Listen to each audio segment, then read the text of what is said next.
value in. So I thought of turning today's presentation and giving you a little inside view of the kind of work that I do. So a little more explicit so that it becomes, even more clearer. So anything and everything that I do is all about turning purpose into action. I'm high on action, high on result orientation. So if a project doesn't have any outcomes, it doesn't excite me. If there is no challenge, then I actually will not get into that project at all. So turning the purpose of the client, enabling action so that he gets the results that he wants or they want, is where I come in. Any business has two sides to it. One is the business side, which is the goals, the structure, and then there is the people side to it. The people who will actually enable and make the results happen. And this is where I come in. I bring in the business and the people side together, so that everybody works together, wins together, and grows together. So I have divided my presentation into two parts, two verticals rather. One is the business HR consulting, and the other is the development part, how an organization and its leadership and its people can grow. So under business HR consulting, I enable my clients to drive their own growth and success.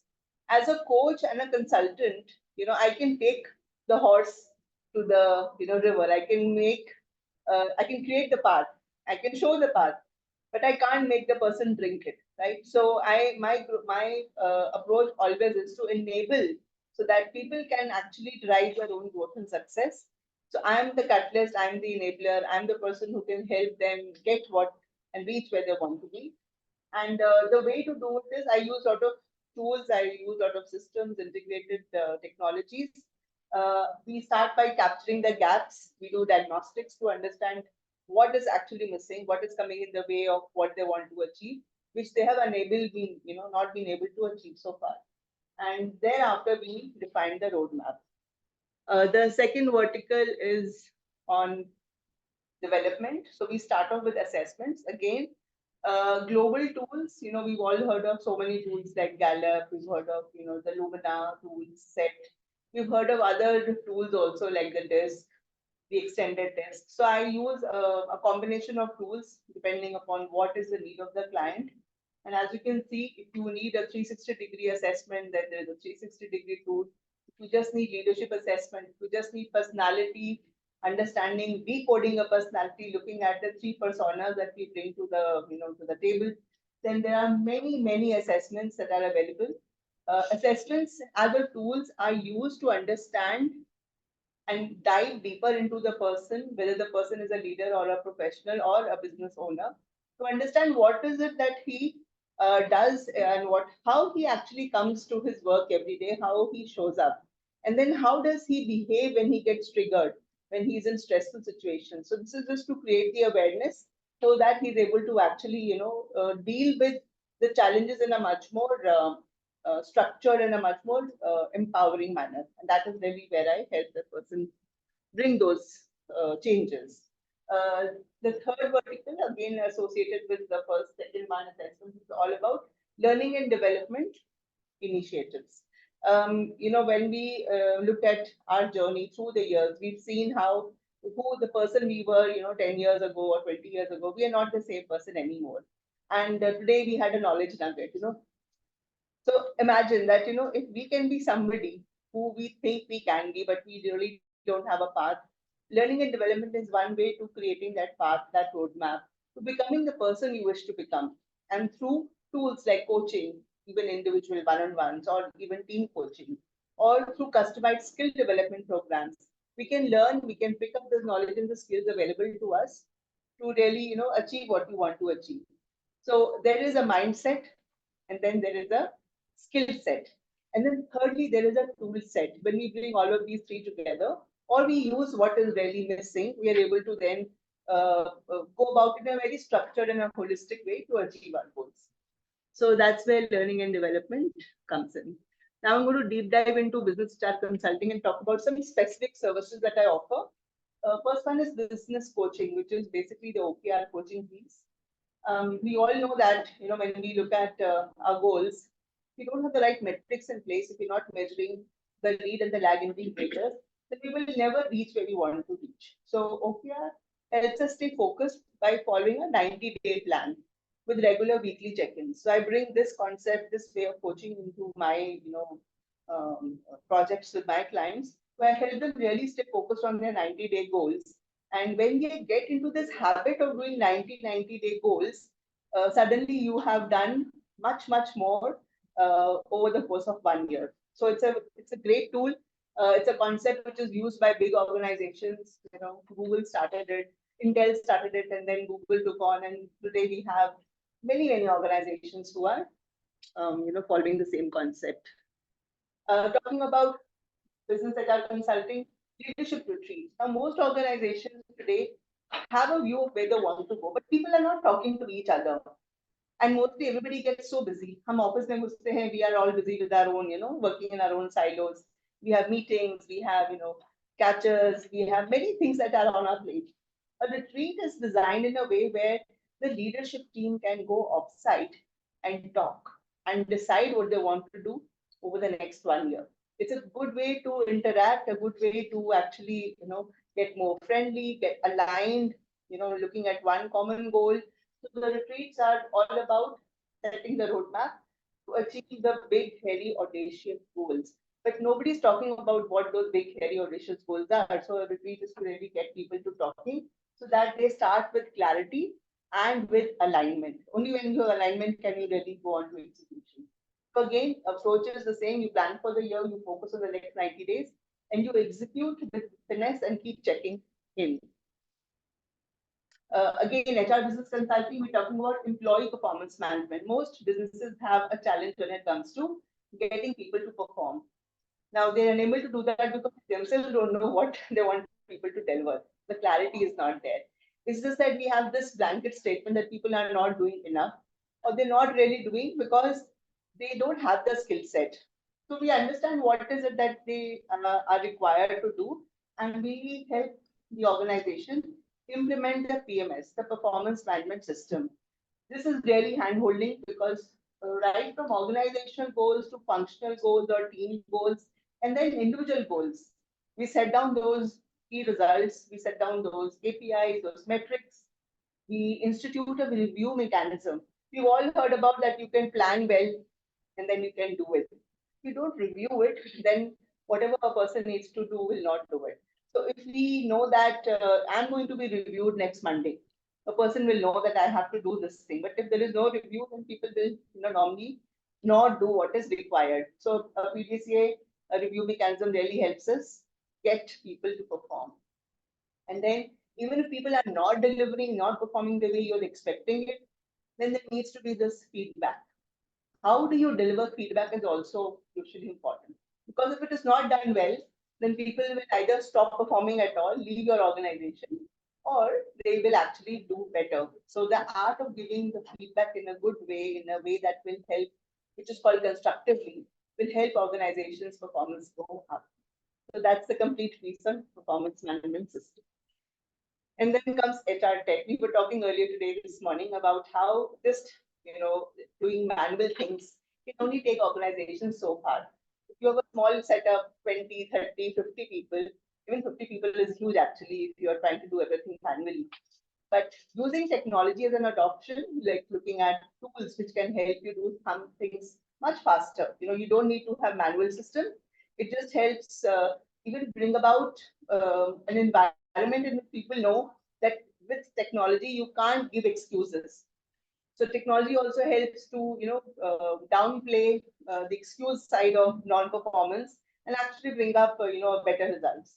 So I help my clients look at HR management systems for the entire employee life cycle, HR operations, and also for adoption of OKRs so that they're able to review performance OKRs in a much more meaningful and real-time basis. Otherwise, mostly organizations will look at performance reviews once in a year, right? यही होता है, from our previous careers, or they'll do it quarterly or half yearly, but it is a big pain. And the entire load is on the HR department.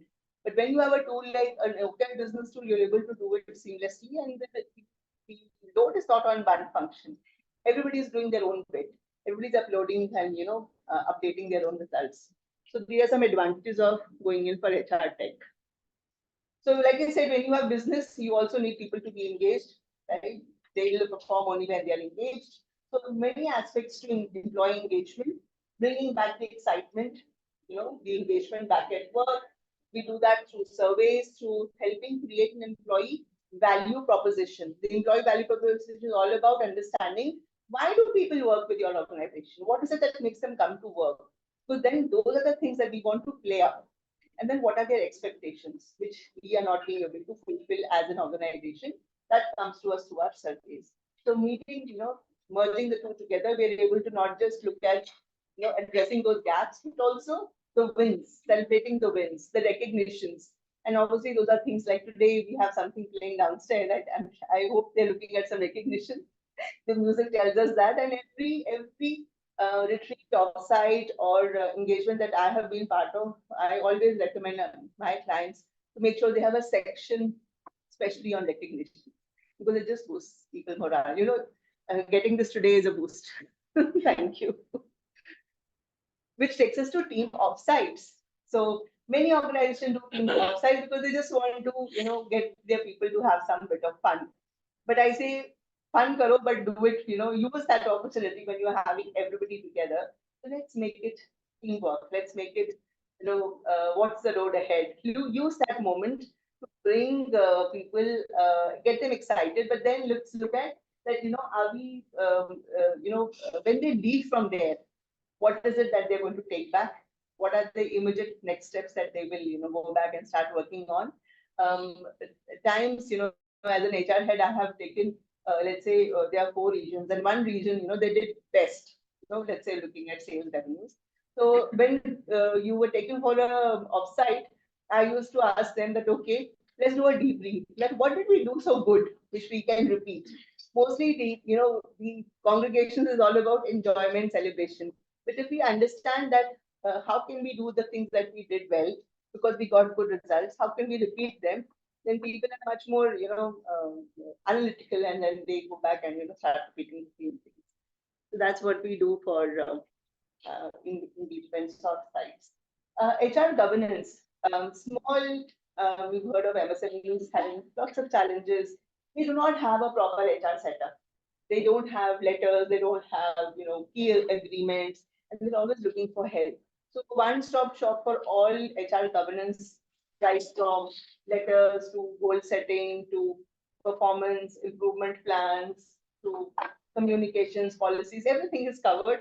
And a one step plus on the governance part, we also have a separate vertical on post that helps the organizations comply with the prevention of sexual harassment. So whether it is employee sensitization or ICC training or returns and grievance handling, setting inquiry, meetings, documentation, all of that. And as per the timeline that has been given by the law, so all of that also is covered. So this brings us to a close of HR consulting. I want to quickly run you through learning and development. Now, services. So what is learning and development? It's about enabling people to go to the next level. And to do that, we help organizations first create their competency framework. What are the competencies? There are 16 competencies which are called universal. What are their competencies that the organization is looking at the org level, at a functional level, which they want people to possess, because those are really the success factors. If my people have these 6, 7 competencies, then my organization is definitely performing. So people can choose, organization can choose what those competencies are, and then we link those by selection, by training identification. Once we have all of that, we do it by understanding, each function, what they require, some special competencies other than the universal competency. So that is a project that we undertake. We have created this for many organizations. And sometimes we've done it only for sales organizations. We've done it for manufacturing organizations. We are doing it for a food retail organization. So these are various setups where having a competency framework actually helps. And once we have a framework, then we start assessments. So where are people on that competency on a scale of 1 to 5? The competency assessment will then be used for IDPs, which is individual development planning. The same can also be used when we are doing 360-degree feedback. How are my superiors, looking at me? How is my team, my reporters, they're looking at me? How is my peer segment? How are they looking at me? So that comes under 360 degree. I want to especially look at sales effectiveness. Many people are, organizations want to look at, my sales team is not performing. Please do an assessment for them, for example. So again, we have a tool there. So all of these tools help us to put the framework in place, then put assessments in place, and then from there decide what are the gaps. Once we know the gaps, then we're able to organize structured programs around those. So we do executive coaching to help individuals, senior leaders, business owners, to help them build a leadership pipeline. And like I said, high potentials are also covered. So we coach not just for professional, but also for personal, issues or challenges that a leader may be facing. And some leadership development programs. Remember, we talked about the retreat. A retreat is more like bringing the team together, the leadership team. But if I had to do a leadership program, then I would actually look at enabling or making leaders aware of their own styles, their own biases, their own gaps, their own personalities, and how they behave. They don't even know how people are looking at them. So all of those gaps helps people to understand, become more self-aware. Only when you are self-aware does the road to a higher level starts. So leadership development programs. Similarly, for manager development programs, a manager needs to lead teams. The person is more system oriented. There's a difference between a manager and difference between a leader. We help a manager understand that level. And the many success strategies when it comes to dealing with conflicts, politics that is happening all around, and managing change. So all those aspects are also looked at when we do manager development programs. And similarly, on the ground level, we have employee development programs. So we're looking at individuals here. How do you enhance effectiveness? How does a person manage himself first? You can only manage, do good at work when you're able to manage yourself. So self-management, effectiveness, communication, result orientation. These are key requirements of any organization. So we primarily focus on these, but these can be customized. And growth mindset is something which every organization is looking at. अपने खुद का होना हो लोगों में जरूर they want. So growth mindset is also a part of most of our programs, so that people are they become aware that only when they are learning they are becoming better at what they do. If they don't learn, they don't become better. So growth mindset is a key component. I think I am done with my presentation. Any questions? Yeah. I can take them. Yes, sir. Just a thought, actually, you spoke on objectives and key results, which is one of your fundamental aspects, OKR. My take is you mentioned the 90-day window for planning the objectives and seeing the key results. Businesses are different. I think there needs to be a flexible approach. 90 days is too long, in my opinion. If you are not at least 40-45% in 6 weeks, you will not reach 100% in 90 days, right? So therefore, is it possible to customize it to 6 weeks or 4 weeks to have much smaller doses of objectives? Because 90 days is a 3-month window. Yes. And if you're not going to get there, then it's demoralizing at the end of 90 days. Absolutely. So course correction Absolutely can be one aspect where you can make it flexible. Okay. In fact, the 90-day program is not about looking at results on the 90th day. It's alongside. We're checking every Yes, week. yes. So we know week 1, are we on track? We know week 2, are we on Yes. track? So we are so agile that we can change course or do the course correction, like you rightly said. We don't have to wait till 90 days are over. We know exactly where we are. I understand. What I'll request is take a knowledge nugget on OKRs. It'll be useful for all of us. I'll do it again. And one on 360-degree feedback on how to put it, how to say it. Feedback. Feedback. Yeah. Okay, thank you. What is the duration of this employee development program? Is it a day's program or kind of a Yeah, they're window? customized. They can be modules of 2 hours, 3 hours each, and they can also be 1 day, 2 days. It depends on how the organization wants. Okay. They can be offsite, on-site, online. All is possible. Okay.